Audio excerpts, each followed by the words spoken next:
All right, everybody. All right, we're going to take just a second and look at a few things that's happened in the last 7 days.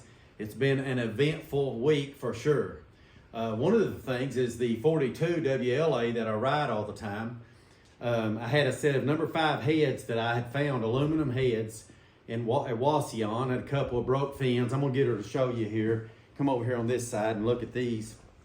I had a couple of broke fins on them, but they were number 5 aluminum heads, and I had always heard that if you that you could shave them, and then some people online would say, well, it doesn't make any difference if you shave them, don't waste your time. And then other people said, you know, to shave them or whatever. So I didn't know, but I've got a number 6 here that's going to go on the racer that we're building, and I got a hold of some professionals on this that told me that a number 6 is the racing high performance back then. I mean, it's, you know, racing for that day, 80 years ago.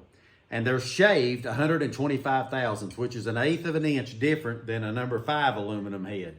So I had my buddy Joby shave the top 100 thousandths off the top of it at the machine shop and clean that up really good.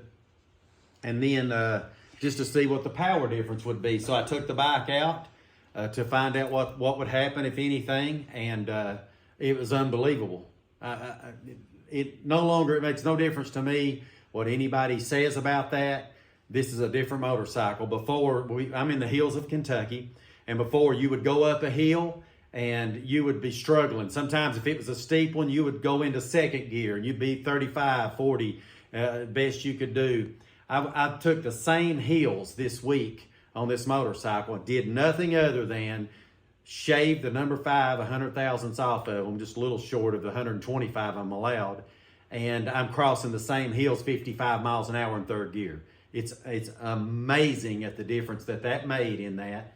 And so that's going to be shaving them.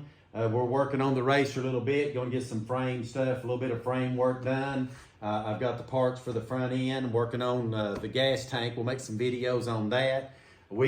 Last night, we cleaned up one of the set of cylinders and got a 30 over with a 30 over piston that I can send off and to have them relieved. And they're going to be doing some drilling, changing the valves and stuff like that in that. And we'll make a video about that as we get a little closer to it. But today, I went about an hour from here, north to a salvage yard. There used to be motorcycle salvage. They had all kinds of different stuff years ago, and now it's just a few things left. And went into an old building that they had in the lower part of this salvage place that they used to work on stuff. Got in there and these old lockers, and he said, this is all the 45 stuff I've got. So I pulled out everything that I could find and just made them an offer on it, and we kind of went back and forth a little bit. But this is what I ended up with. I ended up with a 40 over piston, which is extremely rare. 2 sets of the steel high performance heads, and then a set of the regular heads that are steel heads. I ended up with 2 cylinders front and back that's either standard or 5 over. I measured them, you know, got them close to the measurement.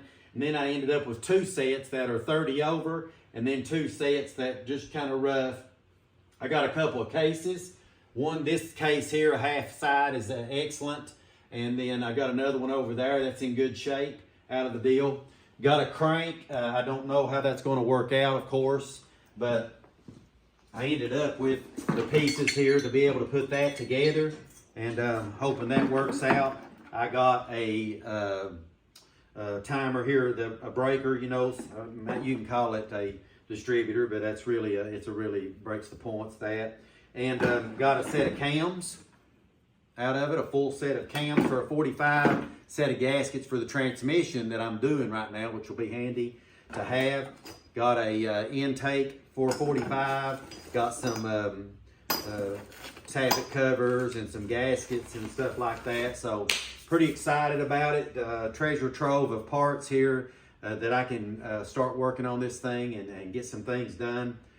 Needed those cylinders, and you all know that some of this stuff is getting harder to find a little bit, and so guy made me a good deal on it. It's a cool guy, and So I'm pretty excited about that. We're gonna move along on the racer. I'm hoping to do a video next week.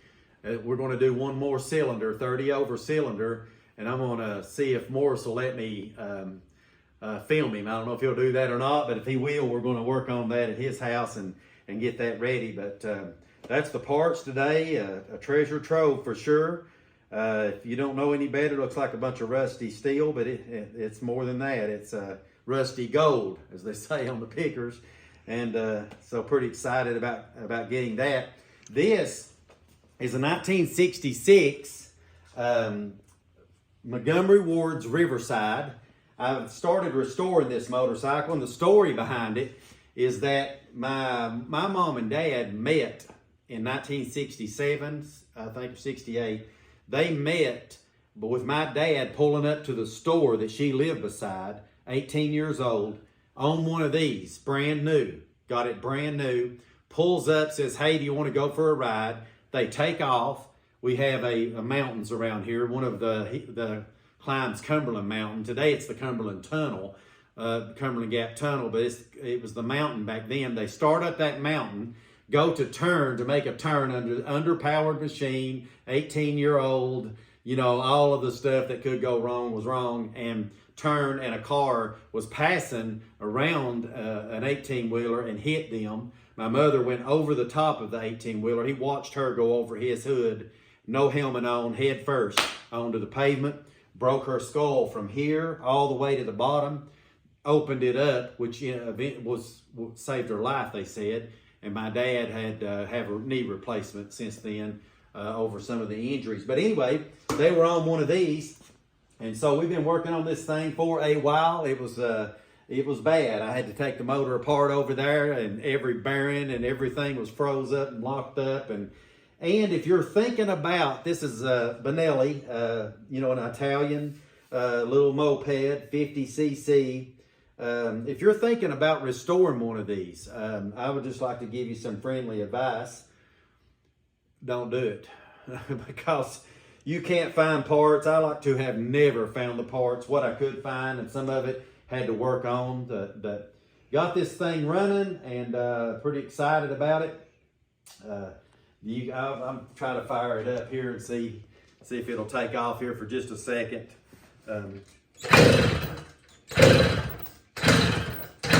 Maybe.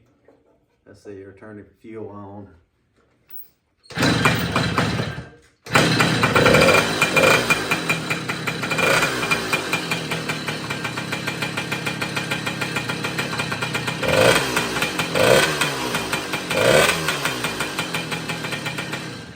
Anyway, there it is.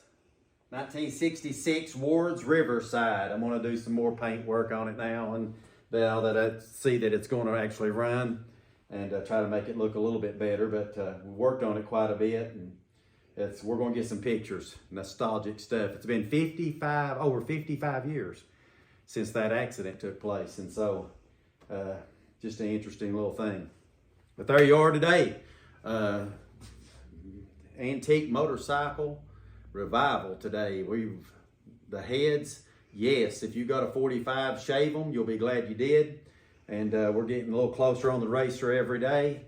The Trog Racer and the Ward's Riverside. So hope everybody's having a great week. And we'll try to get some videos of a hand honing and boring the cylinders on a 45. Old style way to do it. A lot of fun. And we'll see you then.